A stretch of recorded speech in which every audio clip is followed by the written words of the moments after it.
Hello friends, आप सभी का स्वागत करता हूं मैं आयांश द सिविल सर्विसेज। मैं अनुपम सर। हम आज डिस्कस करेंगे लोकतंत्र के रिगार्डिंग। एक बड़ा सामान्य सा लोगों के दिमाग में है कि लोकतंत्र बहुत आसान चीज़ है और ये भी दिमाग में बना हुआ है कि मैं रियल बताऊं कि समझ नहीं है इसकी। तो हम शुरू करते हैं। लोकतंत्र की जो परिभाषा, सर्वमान्य परिभाषा है, अब्राहम लिंकन की दी हुई है। जनता का, जनता के लिए, जनता के द्वारा शासन। अब ये परिभाषा अमेरिकन परिप्रेक्ष्य में दी गई और वहाँ के हिसाब से सूटेबल भी है, लेकिन क्या वास्तविकता में जनता का, जनता के लिए, जनता के द्वारा शासन है? अगर इस बात को हम देखें तो पहले हम देखते हैं कि लोकतंत्र की हमारी समझ क्या है। लोकतंत्र का मतलब होता है कि शासन में भागीदारी हो आपकी।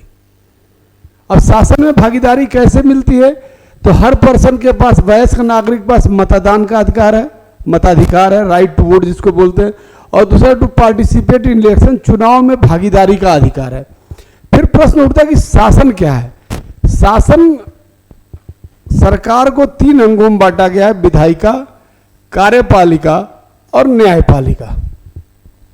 विधायिका का काम है विधि निर्माण, कार्यपालिका का काम है जो विधि बनी उस विधि को लागू करना, और न्यायपालिका का काम है कि जो विधि बनी वो संविधान संगत है या कि नहीं, इस बात पर ध्यान देना। तो विधि की व्याख्या करना, लोगों को न्याय देना। अगर शासन के इन अंगों में आपकी भागीदारी है तो लोकतंत्र है, अन्यथा नहीं। इसको जीवन के अन्य पक्षों में भी देख सकते हैं हम। जैसे इंडिया में आप कह सकते हैं कि भारतीय परिवारों में लोकतंत्र नहीं है। हो सकता है कि आपके गार्जियन बहुत अच्छा निर्णय ले, लेकिन अगर उस निर्णय में आपकी भागीदारी है तो वह निर्णय लोकतांत्रिक है। बात प्रक्रिया की है कि निर्णय में आपसे विचार विमर्श किया गया, बहुमत का ध्यान रखा गया या नहीं, निर्णय अच्छा या बुरा है, इस पे बाद में डिस्कस करेंगे। क्लियर हुआ? तो अगर आपकी भागीदारी है तो आप लोकतंत्र के भागीदार हैं। वो जो व्यवस्था है वो लोकतांत्रिक व्यवस्था है, और अगर ऐसा नहीं है तो वह व्यवस्था लोकतांत्रिक व्यवस्था नहीं है। जैसे यूपीएससी ने एक क्वेश्चन पूछा कि लोकतंत्र सिर्फ एक राजनीतिक प्रणाली ही नहीं बल्कि एक जीवन पद्धति है। Democracy is not a political style, this is a life style. अब इस क्वेश्चन की एनालिसिस आप कैसे करेंगे? वहाँ संसदीय अध्यक्षीय और शासन के बारे में लिखने का कोई मतलब नहीं रह गया। वहाँ मतलब सिर्फ ये देखा जाएगा कि क्या आपको समझ है कि जो भी निर्णय लिया जा रहा है, चाहे वो समाज का हो, चाहे परिवार का हो, आपके व्यक्तिगत स्तर पे हो, या जिन लोगों पर उस निर्णय का प्रभाव पड़ेगा, अगर सारे लोगों की भागीदारी है उसमें तो वो लोकतंत्र है, वो व्यवस्था लोकतांत्रिक है, वह देश लोकतांत्रिक है, वह परिवार लोकतांत्रिक है, वह समाज लोकतांत्रिक है। और अगर ऐसा नहीं है तो वह देश व्यवस्था या समाज लोकतांत्रिक नहीं है। तो लोकतंत्र का मतलब, अगर लोकतंत्र को हमको एक शब्द में दिखाना हो तो हम कह सकते हैं कि भागीदारी, यानी कि पार्टिसिपेशन। सेम यही चीज यही दिखा रहा है कि जनता का, जनता के लिए, जनता के द्वारा शासन, इसमें अगर भागीदारी है तो वह व्यवस्था लोकतांत्रिक है, अन्यथा वह व्यवस्था लोकतांत्रिक नहीं है। आगे चलते हैं, हम लोकतंत्र के स्वरूप पे चर्चा करते हैं कि लोकतंत्र के प्रकार कितने हैं।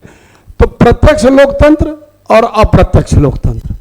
देखो, सामान्य बात तो यह है कि लोकतंत्र की जब हम शुरुआत देखते हैं तो यूरोपियन ओरिजिन देखते हैं हम रोमन्स में, और हमारे यहाँ भी मल्ल और बज्जीवी नाम के संघ थे। जब 16 महाजनपद हम इतिहास में पढ़ते हैं तो उसमें कुछ व्यवस्थाएं जो महाजनपद है, 16 महाजनपद, उसमें से वज्जी और मल्ल 2 महाजनपद ऐसे थे जहाँ की रिपब्लिकन सिस्टम था, गणतांत्रिक प्रणाली थी, यानी कि चुनाव का सीमित उपयोग होता था। तो अब प्रत्यक्ष और वर्तमान में जो बटा हुआ, प्रत्यक्ष और अप्रत्यक्ष में बटा हुआ। अब देखो, अगर समाज सरल हो, छोटा हो तो वहां पे प्रत्यक्ष लोकतंत्र की डिवाइस की प्रैक्टिस हो सकती है। और अगर समाज बड़ा हो गया, आबादी बढ़ गई, तो जटिलता बढ़ जाती है। ऐसे में हम इस व्यवस्था को प्रतिनिधि मूलक लोकतंत्र, जिसमें प्रतिनिधियों का चुनाव करते हैं, उसके आधार पे हम इसको करते हैं।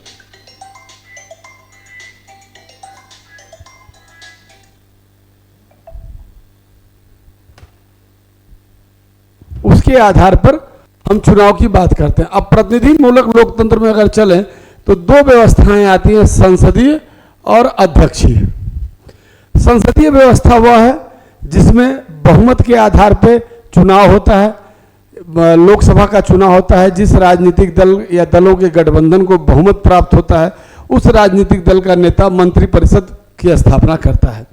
तो ये कार्यपालिका बहुमत के आधार पर बनती है। और अध्यक्षीय प्रणाली की बात करें जो अमेरिका में है, तो इसकी कार्यपालिका जनता द्वारा सीधे निर्वाचित होती है। इसका एग्जाम्पल हम लिख सकते हैं भारत, और इसका एग्जाम्पल हम लिख सकते हैं यूएसए, अमेरिका। अभी इस पर डिस्कस करेंगे। प्रत्यक्ष लोकतंत्र वो है जहां पे लोग शासन में सीधे भाग लें। तो इसकी व्यवस्था ले दे के एक देश है स्विट्जरलैंड, जहां पे प्रत्यक्ष लोकतंत्र की कुछ डिवाइसेस इस्तेमाल हो रहे हैं, जिसको कहते हैं पहल, दूसरा जनमत संग्रह, और तीसरा वापस बुलाने का अधिकार। पहल क्या है कि कानून बनाने का अधिकार आपको दिया जाए।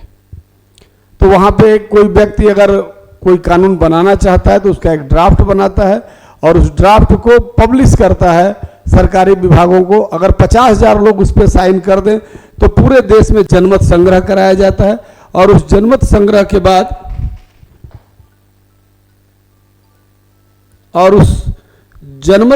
के बाद शासन का कार्य चलता है। तो इस प्रकार से व्यवस्था चलती है। इस प्रकार से व्यवस्था चलती है।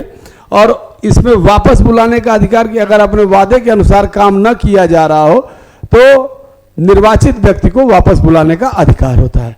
आगे चलते हैं हम। अगर इस व्यवस्था को और समझना है तो हम अमेरिका और भारत का मॉडल ले लेते हैं। अगर हम बना दें इंडिया गवर्नमेंट, तो इंडिया गवर्नमेंट के 3 पार्ट हो जाएंगे। कोई भी गवर्नमेंट हम बनाते हैं तो legislature, executive and judiciary. Legislature responsible for law making, ये हो जाएगा लोकसभा और राज्यसभा। यहाँ हो जाएगा executive president and PM and council of minister, और यहाँ हो जाएगा सुप्रीम कोर्ट। लोकसभा में जिस राजनीतिक दल को मेजॉरिटी मिलेगी वो राजनीतिक दल अपना पीएम और काउंसिल ऑफ मिनिस्टर बनाएगा। तो हमारे सिस्टम में इलेक्शन लेजिस्लेचर का होता है और एग्जीक्यूटिव निकलती है किस बेस पे? मेजॉरिटी के बेस पे। 2 एग्जीक्यूटिव हो गए, प्रेसिडेंट हो गया नॉमिनल, इसको डिज्योरे बोलते हैं, और पीएम और काउंसिल ऑफ मिनिस्टर हो गया रियल, इसको हम डी फैक्टो बोलते हैं। ये हमारी व्यवस्था है। अगर यही हम अमेरिकन सिस्टम को देखें तो बना लेते हैं यूएसए गवर्नमेंट जैसे बनाएंगे वैसे ही 3 ऑर्गन्स बना देंगे, लेजिस्लेचर, एग्जीक्यूटिव और जुडिशरी, विधायिका, कार्यपालिका और न्यायपालिका। Supreme court, president, house of representative and senate. यहां पे प्रेसिडेंट रियल हेड होता है, और जो ये तीनों पावर अलग अलग है इन्हीं को हम कहते हैं, इसी कॉन्सेप्ट को हम कहते हैं सेपरेशन ऑफ पावर। फिर डिस्कस करेंगे अगली क्लास में। Thank you very much.